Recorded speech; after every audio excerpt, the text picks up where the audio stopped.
How to send silent message on Facebook Messenger. Now let's say you want to send silent message or you want to send a message that doesn't notify the other person. All you have to do in order for you to do that is to tap on that specific conversation right there and then type on message right here. Now the very next thing you're going to do is to go to your dash icon right here and tap on that. And you are given an option that says silent right here. So all you have to do is either to tap on this or type in silent right here so that you can send the message without a notification on the other person.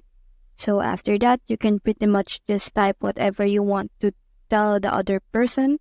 Let's say right there. And when you click on send, that specific command is commanded to this specific conversation, so that the other person doesn't get notified whenever you message them.